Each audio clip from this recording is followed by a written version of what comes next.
So Teofimo Lopez displayed his frustration via tweet over Dana White ignoring him during the Adin Ross boxing event or MMA event a couple weeks back, in which Teofimo Lopez was commentating. Dana White was heading to the commentating booth to join the commentating team and just walked past Teofimo Lopez, didn't acknowledge him whatsoever, like he didn't even exist.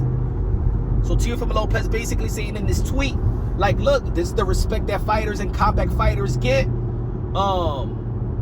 You know, that they say that basically don't take things personal, but business is personal. Now, and he also added the USA Olympic Golden Glove. Now let me say it like this: if there's any boxer that Dana White has given the red carpet during his UFC events and things of that nature, any fighter any boxer in the last 5 years has been Teofimo Lopez. Teofimo Lopez have been at UFC events. They acknowledged him. The MMA fighters have acknowledged him. You know, he even met Donald Trump during the UFC event as well. We also understand that Keith Connolly, his manager, that also manages Richardson Hitchens and Edgar Berlanga, Conor Ben, all signed with SUFA. So, you know, self-explanatory, common sense says that he was the only one that didn't sign with SUFA. Even Sergey Derevyanchenko, who is signed to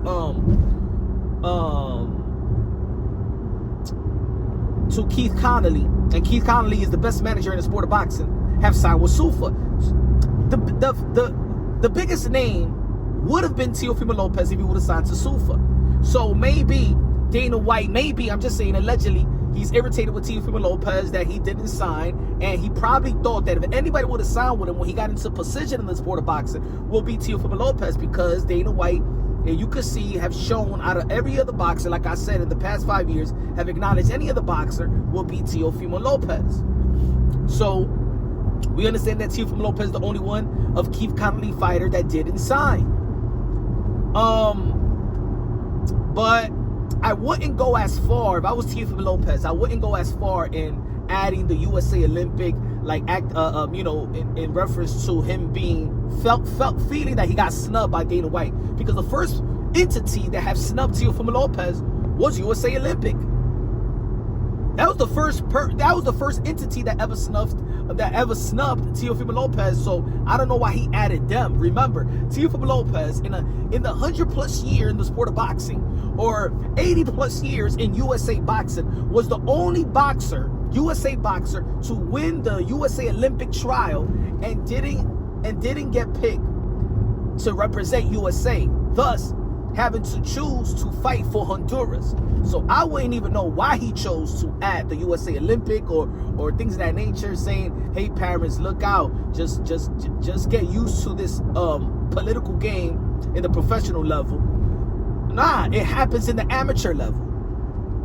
And I think that's where Teofimo Lopez chip on his shoulders came from, since the Olympics. The Olympics. So that's one thing. Maybe Dana White is not frustrated, but Dana White is looking at probably Teofimo Lopez like, you snubbed me when I got into position. You know what? If we ain't doing business, I don't need to acknowledge you. In the boxing world, let me tell you like this: there is a lot of emotions in the combat world, especially in the boxing world. You know, we seen Dana White going back and forth for Oscar De La Hoya. We seen Oscar De La Hoya constantly diss Dana White. We seen fighters diss the business model of SUFA or the UFC. We see fighters care about belts, then we see fighters don't care about belts. I don't know. You know what I'm saying? I think that everybody has an agenda, everybody has an argument, everybody switch up on their argument as well. If it's a good look for Teofimo Lopez to voice his frustration, I think Teofimo Lopez has been frustrated with every entity in the sport of boxing outside of Golden Boy Promotions. He had issues with Top Rank, had issues with Eddie Hearn, Matchroom Boxing, had issues with the Zone, post Camboso fight. said things that Showtime would not last, which that was an accurate statement. Had an issue with Turkey. Had an issue with every entity in the sport of boxing except for Golden Promotions. And I don't think that he had an issue with Sufa. It's just that he didn't sign with Sufa, and probably they took it personal. Would have been a better look if he would have signed with Sufa. I don't know, because in the end of the day, every contract, everybody, the standard contracts are the same in the sport of boxing, basically the same. But we don't know. It looks like everybody got enticed with Sufa. Everybody is happy. Richard Hitchens, Edgar Berlanga, Conor Ben, Keith Connolly is doing a hell of a job in putting his fighters in position. But when it comes to Teofimo Lopez as well, and man, you can't knock him, because he did hold out for that potential fight that he would have had with Teofimo Lopez, and a lot of people was criticizing him, and he was holding out because the contractual situation did not come to fruition, in which he signed for, right? But then we seen that he held out, but then he got the Shakur Stevenson fight, got the money that he felt he deserved. Madison Square Garden sold out crowd, did good numbers. You know, he got what he wanted. He didn't fight like he fought for everything that, you know, outside of the sport of boxing, he fought for everything. But once he got the opportunity, Madison Square Garden, the headline, the A side, everything, right? He didn't. Teofimo Lopez did not show up. I'm actually still shocked by his performance. You know what I'm saying? I support Teofimo Lopez, but at the end of the day, I got to keep it real, I got to keep it honest. You know what I'm saying? He did not show up in that fight like I thought he was going to show up.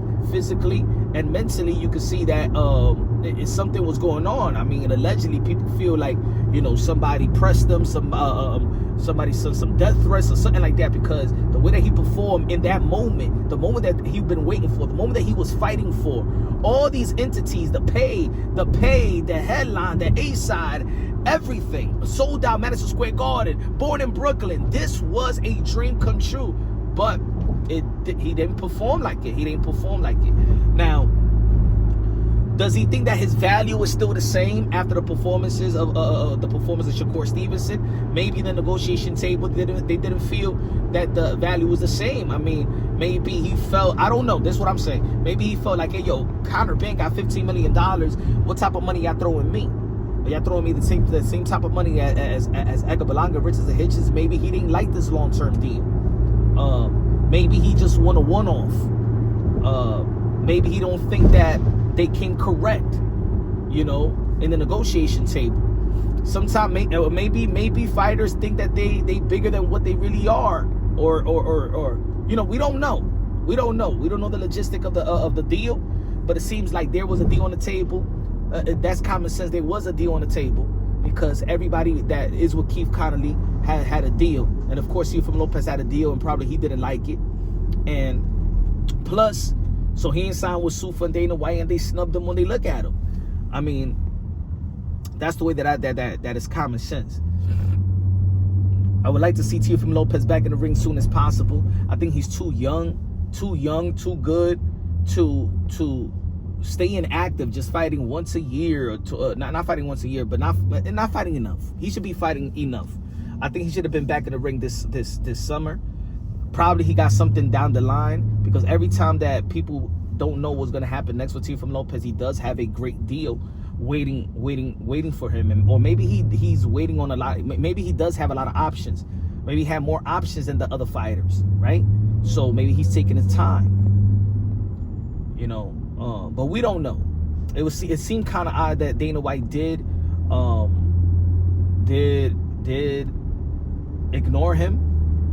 Maybe when Oscar De La Hoya, I don't know, maybe that time when Oscar De La Hoya was talking about Dana White, and he was with Teofimo Lopez and with the WBC, I don't know. You know, I don't know. In the end of the day, for guys like Dana White and a lot of promoters, fighters come and go. They don't get emotional attached to fighters. So I don't think that Teofimo Lopez should even voice the frustration. I don't think that he should have even tweeted about that. Yes, there was people that saw it, but it didn't become a major story. And now that he tweeted, And look, for example, I was not going to be talking about it really. Like, it was okay. I don't, because we don't know if it was ignored. We don't know if he just didn't see. Sometimes you seen tunnel vision and you just seeing a guy that you just going to go up and shake. They didn't talk throughout the commentating, so probably there was something off about it. I don't know, man. I just don't think that frustrations should be. I wouldn't. If it was me, I would have never tweeted. I never would. I put it this way: he didn't acknowledge me, and I would have never acknowledged him not acknowledging me. Because now it's a bigger story because he tweeted about it. Let me know what y'all think about the situation. Who y'all want to see Teofimo Lopez fight next? What type of entity you want to see Teofimo Lopez fight next? Shout out to everybody. Hope Teofimo Lopez get back in the ring real soon. And get back on the winning column, because I do believe that this generation needs him to create great fights in the sport of boxing. Y'all already know it's Punch Run Boxing, aka Mr. Moonshine himself. Love you. God bless, and on to the next.